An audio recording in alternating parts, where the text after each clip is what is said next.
Oh, look at the damage done back here, though. Whew. I think that's Brown going through now.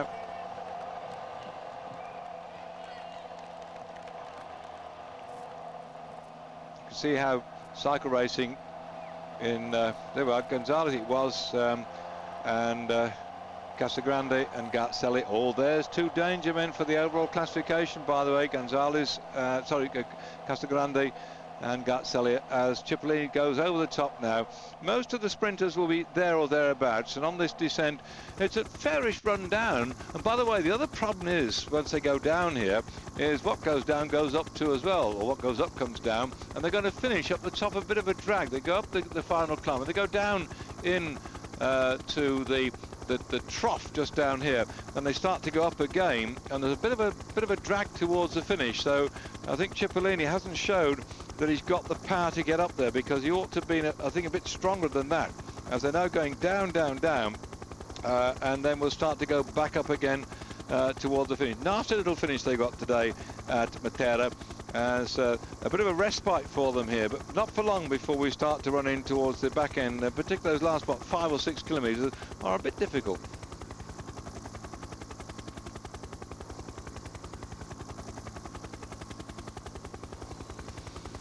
That's a bit down, I told you, and even as the sprinters get back, as I think they might do, they will probably not have much left to climb that bit of a drag towards the finish. They're going back up a bit higher, by the way. The climb from once they get down the bottom of this little drag here up toward the finish is in fact worse, and I'm surprised they didn't give a Kingdom Andes climb as going over the top of that, because they're going to climb up to 1,720 metres above sea level, where the climb they've just been over is only 1,564. So they've got a worse climb ahead, and it's a fairly long drag too as well, around about 10 kilometres. And we look back then at Freddy Gonzalez getting the first Kingdom Andes competition, just ahead of Casagrande and Garzelli. But going back to the next climb yet to come, they're going to drop down here into the bottom of the valley, about 5 kilometres down. Here they go now, and then we just hit the bottom, and then we start to come up towards the final climb with 10 kilometres of a long steady drag. When they get over the top of that little one, with just running toward the finish, a bit downhill it's going to be.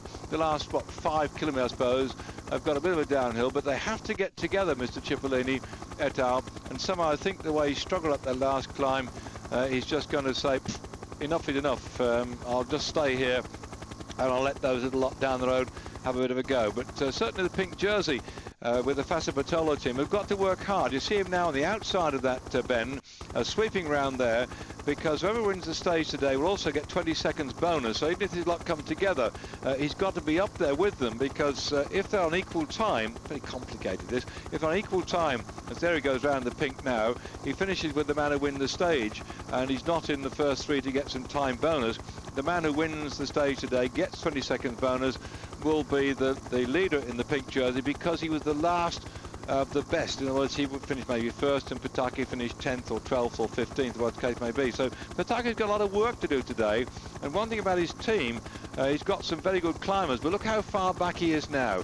So he could be saying bye-bye to that pink jersey, as the riders here at the front are good all-rounders. We saw there Casagrande, we saw how Garzelli went away, we've also seen how Pantani went over the top. So perhaps this is the day when the Mountain Goats, if they get together and keep the pot boiling, might be in with a shout to get the stage today. And that pink jersey, that's Bertagnoli just going through in the red for the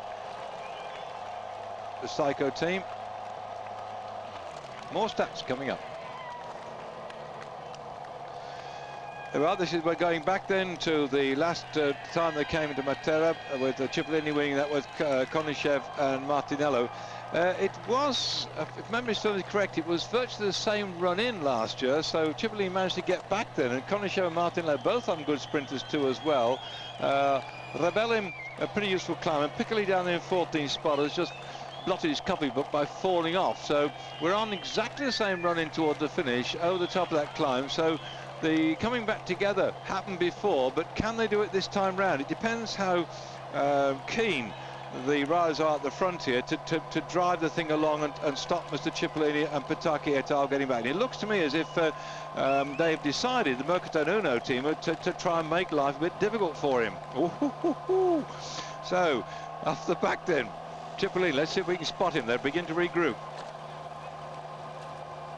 That gap's, now that's it. 1, 2, 3, 4, 5, 6. That's about 6, 7, 8 seconds back, and Cipollini isn't in that group. They can get back this little lot here, but of course the bigger the 15 k's to go, the bigger the group in the front, the less active they'll be in driving it forward. The smaller the group, the keen they are to blow people out the back. So a quick check going on to find out who's where.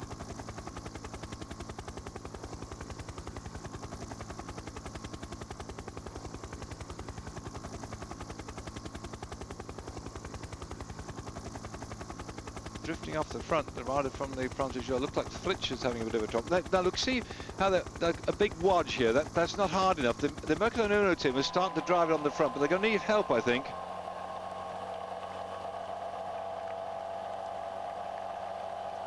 They're determined. This is interesting. Now, as the word's gone out that 1 or 2 people are in trouble at the back here, and Pantani's team has been sent out, that they've gone, lads, bury yourself on the front, or whatever is the Italian equivalent of that.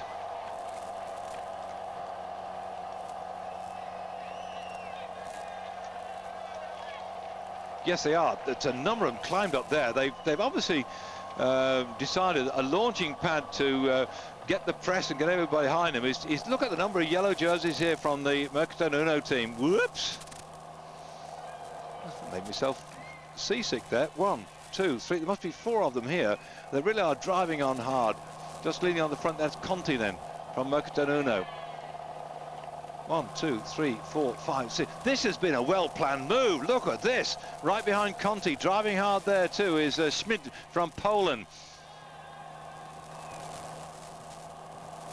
That's him just there. And then Pantani is back. God, they're almost the whole team of the Mercaton Uno have gone to the front now.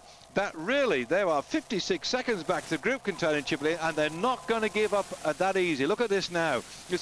The old days when Cipollini was riding with the Psycho team, he'd have this red train on the front, and they'd blow everybody out the back, and they do what we're seeing here. Pantani, last but one, they're in that group now, and here the pink jersey behind is also fighting.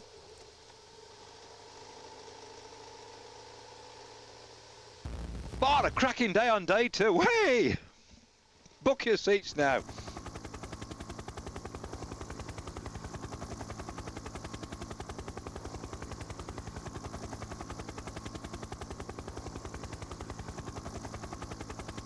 There he is, and his team are on the front, and that looks like Brown just behind him, and Furlan in the black and red, who was third yesterday behind Cipollini, and behind looks like Brown from the Panaria team. Where is the pink jersey? I think he's in the middle group.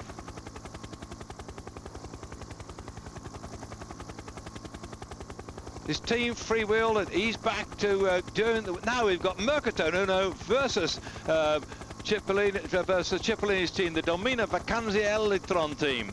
This is an Italian bit of a battle going on here.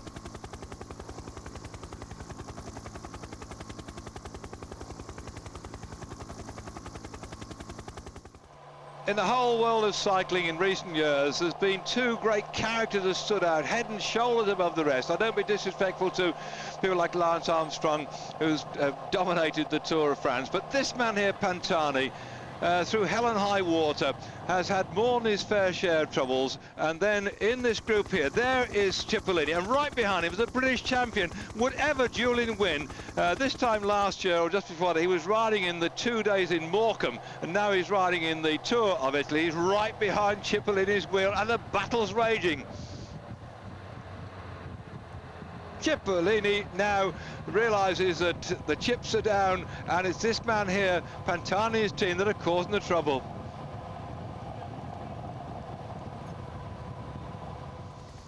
There's the pink jersey.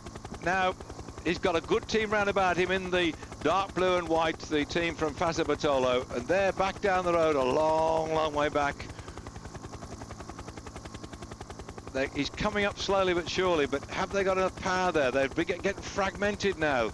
and they've still got that drag up towards the finish yet to go.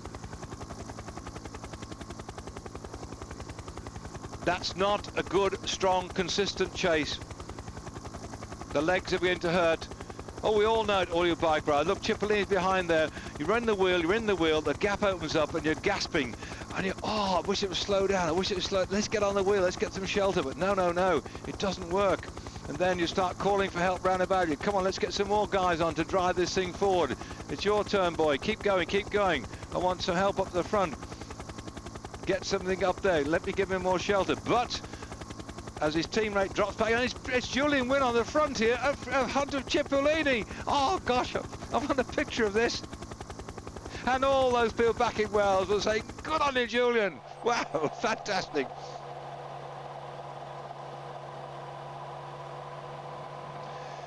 With Pantani and his team at the front, making hay while the sun shines, because, oh, I don't like cliches, but I shouldn't say it, but my goodness, right now, they're making life difficult for the world champion. And alongside, how often have we seen the world champion alongside the British champion? Cipollini at the front, and Julian Wynn sitting in there at the moment, taking the draft from this great man. That's a wonderful shot.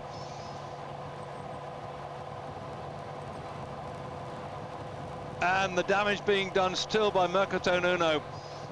They're virtually all up there. I don't think they've lost him at the moment. If you go back down there, Pantani won't be last in line. He'll be last but one, because there's one man behind him in case Cipollini punctures, Pantani punctures or has a problem.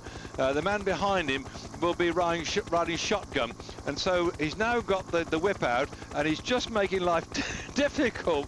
But I don't know why he's doing this, ripping the legs off Cipollini. Perhaps he'd say, hey, I'm the grand champion, hey, I'm the fellow who should be talked about in the press. I'll make life difficult for the world champion.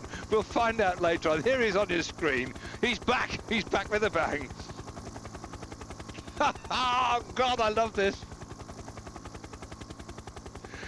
This, on day 2, if you're going to be like this for the next 22 days, I'll need a sort of dark pit to go into at the end of this tour, and sort of lock the door, and that'll be it, and I'll sit there and recover. If we've got day after day after day of this sort of thing going on, there's a lot of scores being settled now, and you're seeing it live on Eurosport.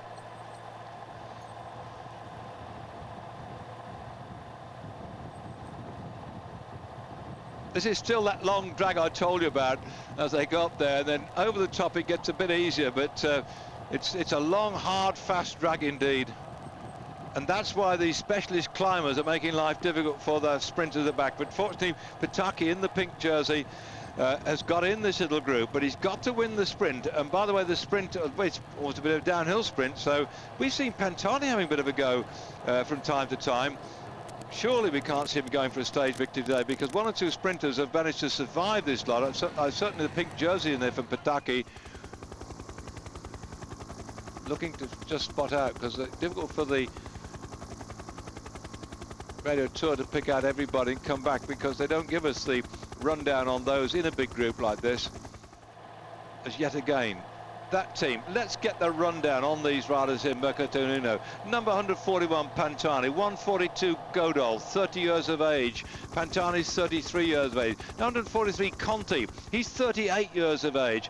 Number 144 Fontanelli, he's 38 years of age. Clavero, 145 from Spain, he's 34. Gasparoni, 146, he's 32. Schmidt from Poland is the young kid on the block, he's only 25. In fact, there's even one younger than that. It's Ravioli. No, not that stuff you got on your plate. Ravioli, he's 22 from Italy. Manzoni, 33 from Italy. So if you discount those two I've just mentioned, the average age of those 33, 30, 38, 38, 34, 32 and 33, and just two young sprogs on the block, 125 and 122. This is experience, this is skill. These are the riders that Pantani has brought round about him. They know what to do. They've been at this sport now maybe 10 years, 12 years as professionals, and they know what to do, and they know how to do it. And they'll drive themselves one by one. They'll drift off after a while when they've just burnt themselves out. But Pantani's getting a ride in the slipstream of the Mercato Nuno team, and here they are still ploughing away at the front. This is great stuff. Oh, Cipollini, 1 minute. He's not going to win the race overall, by the way, but he is not going to get back today unless there's some out-and-out reason where this lot comes to a grinding halt like tin tacks on the row. Oh, that's happened, by the way. I remember riding the Tour of Ireland many, many years ago. Was it 1952, 53? Oh gosh, that's 50 years ago. And the opposition, there were two different fractions in the Irish cycling in those days in Southern Ireland, and that one didn't like the other, so they chucked tic-tacs all over the road and caused enormous troubles. Right, action coming left, right and centre.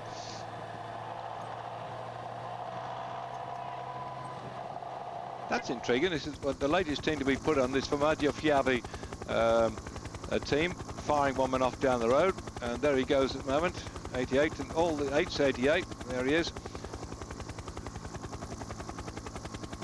Not much chance on your own, mate.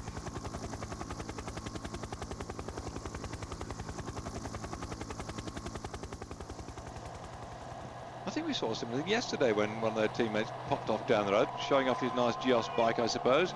At least their team strip in blue and white matches it. In fact, most of the teams have got matching strips and bikes. It's just that recently we've seen the Time Company coming on board, supplying their bikes to various teams, and they stay with their red and white bikes. Anyway, look at this fellow just peeling off the front. You see what I said about one by one they blow a gasket. The chase is on. All over the top. A little bit of a run down towards the finish. He might be able to pull it off.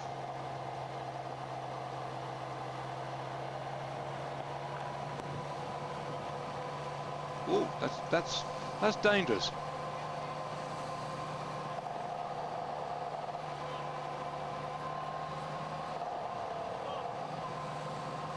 He's on the other top of this lot. That's where it starts to go down. I think probably this is where Mercato could do with a bit of help, I think. And Psycho might be the ones to try and do something better. I can see the red and white jersey beginning to move forward to the front. They've got to drive this thing on a bit. I think that one or two of the teams, yes, they're moving forward. One or two of the riders have been taking a bit of a draft now. Recognise they don't get stuck in.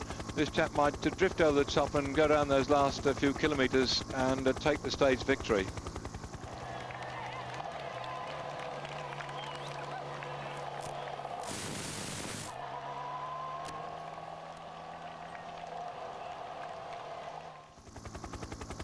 Well, he's persisting, but it's not a nice little trip on your own.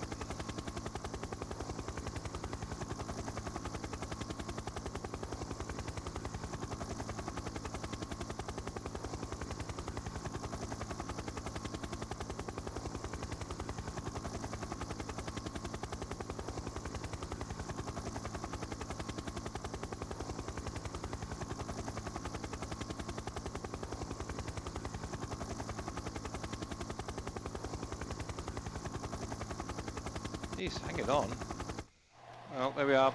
10 seconds back, group for Cipollini. You can see it on your screen anyway. Going in then toward the finish in Matera. If you got on your maps, you might spot it. I did mention early on exactly where we are. Right in the instep of Italy. You go up to the instep and you'll find Matera. They're a very poor part of the world that many years gone by. It's getting a little bit better now, but it's right in no man's land, I suppose. Very historic part of the world anyway, but certainly it's a town that has got a bit better over the years, but still not what you might call the most affluent part. And now the race coming in here. And the last time we were here, certainly Cipollini managed to win the sage. Came on a similar road. I can't remember if he exactly came up this particular climb here, but he was showing power if he did do. That's way back when we came here. That on that occasion he obviously powered his way up, but it's going to be. I think this guy in the front will probably get himself caught back. There you can see the Simoni. Well, hard luck for Chippo. He's not going to do it today. 41 victories, and then Siedemaker's starting to put the pressure on now, because they've been lively. Yesterday they were lively. They're having a little bit of a go now too as well. But I think it might be a bit early yet. Getting close to drop down the other side. Hoping, I think, that the work's being done by the Mercato team. Might have, yeah. In fact, they're going to. One's come up very quickly across to hound him down. I'm rather interested to find out from my colleagues later on exactly what happened, because Cipollini not happy today. I needed to shout. I think it's been rather hot in the commentary box. he got chucked off the disqualified for the game because he flung his feeding bottle at the motorcycle, who fell off in front of him, and 3 riders trying to get back into the field, and he didn't like it at all. So he expressed his dislike by hurling his feeding bottle at this chap who fell off the bike in front of him and probably got himself disqualified. Anyway, he's just been giving that motorcyclist a bit of a sluice down. I don't think he get disqualified for that, but he's not happy today. Those victories he's got to pull off are still some way to go then. And they're coming thick and fast now. Every man for himself. Man the lifeboats. Farazin from Gerolstein are having a go now.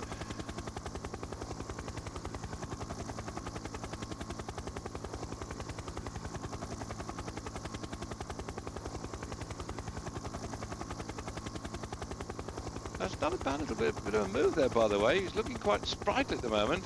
Potsy from the Tenax team.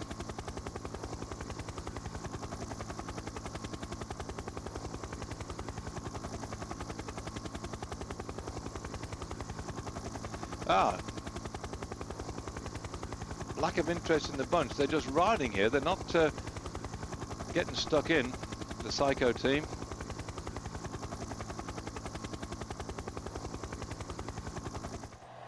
He's going to catch him. Pozzi's going to get up to Tenax now. The Tenax rider.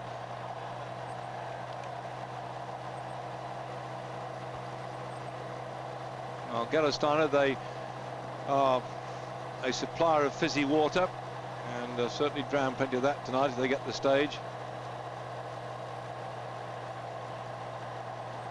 Actually, they're on the Avilia bicycle now, made in I think near Trieste, and off he goes around the front. They used to ride bikes from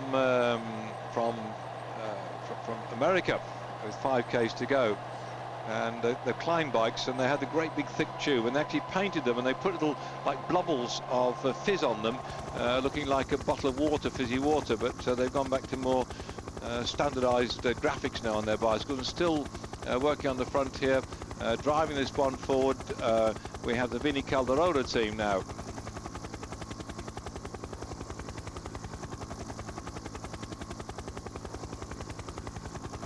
It didn't last long, did it? The Tenax riders got to be reeled back in, that's enough. And still out there then is the Gerolsteiner rider that's hanging on the front of his Farazin at the moment.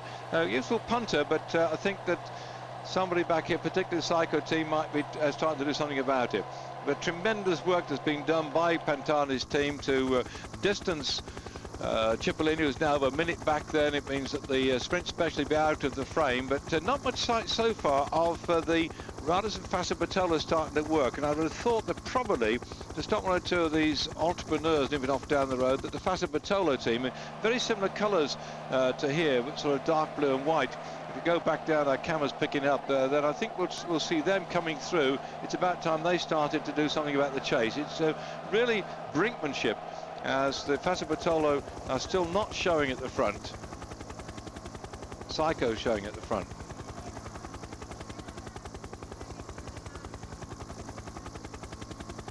They show good. Gerolsteiner, that's a good move there by them.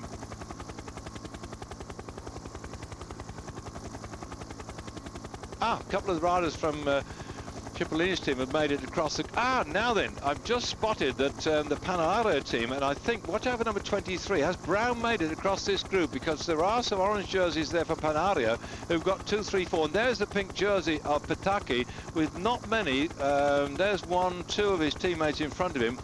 So it looks like, whilst we've been concentrating upon the damage being done by Pantani to blast Mr. Cipollini out the back, that the man who won the stage yesterday, up there at the moment, Pataki in the pink jersey, is still there, but this man's got to be caught. Farazin ploughing away at the front.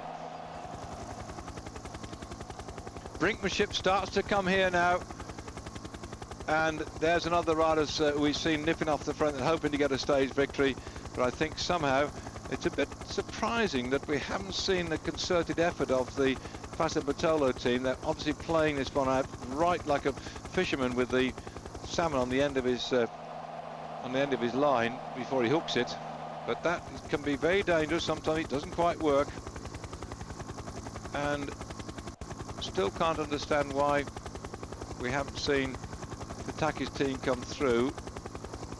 Perhaps they're trying to surprise Mr. Brown. He's like, well, he's got across then, the rider from the Formaggio Fiave team. Oh, here they come. Well, fella's in. He's had 13 victories so far, and he's not going to go out of that 13 number. There he is with the red hat on at the moment. Past champion of Italy, knows his way around. Here is the pink jersey starting to move forward to at the moment.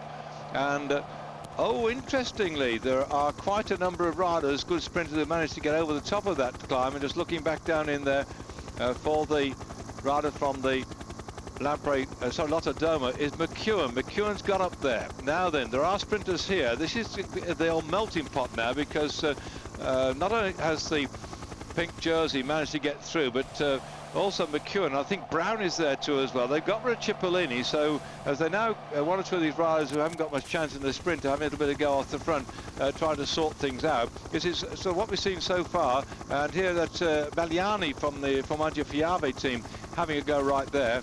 And it seems to me then, if the Fassa team have got the thing sorted, they won't want to let fellows like this start to go off the front. So we could have Pataki, Brown, McEwen still in there. We know that Furlan, who finished in third spot yesterday, was back with Cipollini, and Brown's moved through too as well. I think he's down there at the moment. Brown wears number 23 on his back. Your eyes might be better than mine as the Fassa team start to wind it up now. And then there also too for the Lampre team is Ferrara, 118, getting on the wheels now. It's curtains for this man. He's not going to last long before suddenly the sweaty body will sweep past him. The click of gears, the whirl of wheels, and that's it, boy. Take a deep breath and find yourself a good spot, and they come whizzing round here. That's it. Eyes down, look in for can the pink jersey stay out there. The man who wins the stage today, if Pataki isn't in 1, 2 or 3 spots, will take over the leader's jersey. Still the Panaria team have got Brown in there. One lead-out man with him too as well. Some way back to the pink jersey, who's being followed very much by McEwen. Had a bit of a bad day in the office yesterday. Can he get better today?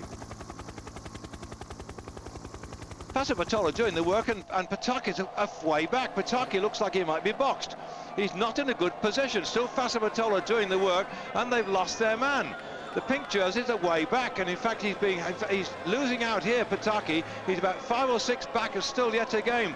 His teammates are leading him out like he's there, but they don't have wing mirrors. They can't see back and see who's coming. And Panaria start to wind this up then. Can it be Brown taking the victory today? Watch out for number 23 on the back of Brown. Brown had pushed and shoved his way to finish yesterday, making life difficult. I think Lombardi's in there too, who has got rid of his responsibilities for looking after Cipollini. As now the sprint starts to come on the left-hand side, though, he's not going to get it. Brown, I don't think he's going to make it now on the left-hand side. It's goal. That was a claim on the far side of Robin McEwen. I'll wait for that one.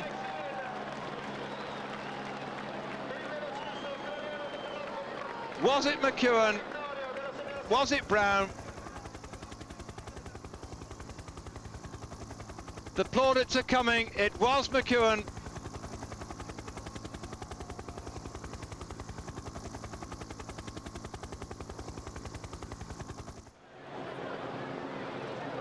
Or was it not? Over the far side here, interviews going left, right and centre, and that was surely, was that Furlan who got the... No, it was Baldato here.